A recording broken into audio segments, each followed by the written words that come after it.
ಎಷ್ಟೋ ಸಂಸಾರಗಳನ್ನು ಒಡೆದಾಕಿ ಆಮ್ರಪಾಲಿ ನರ್ತಕಿ ಆಕಿ.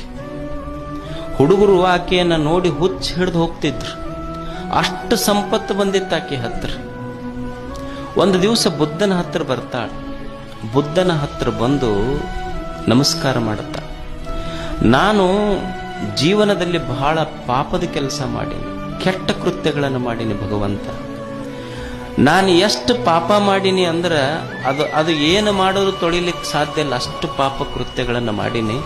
ನಾನು ಪುಣ್ಯವಂತಳಾಗಬೇಕಂತ ನಿನ್ನ ಹತ್ರ ಬಂದೀನಿ, ನನಗೆ ದಾರಿ ತೋರಿಸು. ಬುದ್ಧ ಅಂತ ನಾನು ಏನೂ ಮಾಡೋದು ಬೇಡ, ಪ್ರವಚನ ನಡೆದಿರ್ತೈತಿಲ್ಲ, ಸುಮ್ಮ ಕೂಡಿಲ್ಲ. ಅವಾಗ ಆಮ್ರಪಾಲಿ ಅಂತಳ ನರ್ತಕಿ, ಅಲ್ಲ ಗುರುಗಳೇ, ಪಾಪಿ ನಾನು, ಏನಾದ್ರೂ ದಾರಿ ತೋರಿಸ್ರಿ, ಪೂಜಾ ಪುನಸ್ಕಾರ ಹೇಳ್ರಿ ಅಂತ ನಾ ಬಂದೀನಿ. ನೀವಂತೀರೆಲ್ಲ ಸುಮ್ಮನ ಕುಂದ್ರಂತೀರಲ್ಲ, ಸುಮ್ಮನ ಕುಂತ್ರ ನಾ ಮಾಡಿದ ಪಾಪ ಬೆಟ್ಟದಷ್ಟಿದೆ.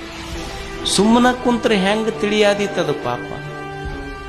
ಅವಾಗ ಬುದ್ಧ ಅಂತಾನೆ, ಏನೂ ಮಾಡೋದು ಬೇಡ, ಸುಮ್ಮ ಎಲ್ಲಿ ಗುರುಗಳೆರಡು ಮಾತು ಹೇಳಕ್ ಸುಮ್ಮ ಕೂಡಲಿ. ಆಮ್ರಪಾಲಿ ಅಂತೇಳಿ ಹೆಂಗ ಪಾಪ ಹೋಗ್ತೈತಿ, ಸುಮ್ಮನ ಕುಂತ್ರ ಹೋಗ್ತೈತೆ. ಬುದ್ಧ ಅಂತಾನೆ, ಒಂದು ಕೆರಿ ಐತೆ ನೋಡಿ, ಕೆರಿ ನೀರ ಎಮ್ಮೆ ಅದು ಅಡ್ಡಾಡಿ ಗೊಡಗಾಗ್ಯಾವ ಅದ್ರಾಗ. ಆ ಕೆರಿ ನೀರು ತಿಳಿ ಆಗಬೇಕಾದ್ರೆ ಏನು ಮಾಡಬೇಕು? ತಿಳಿ ಆಗಬೇಕಾದ್ರೆ ಏನು ಮಾಡ್ಬೇಕು? ಏನೂ ಮಾಡೋದು ಬೇಡ, ನೀ ಏನಾರ ಮಾಡಿದ್ರೆ ಮತ್ತಿಷ್ಟು ಗೊಡಗಾಗ್ತೈತಿ.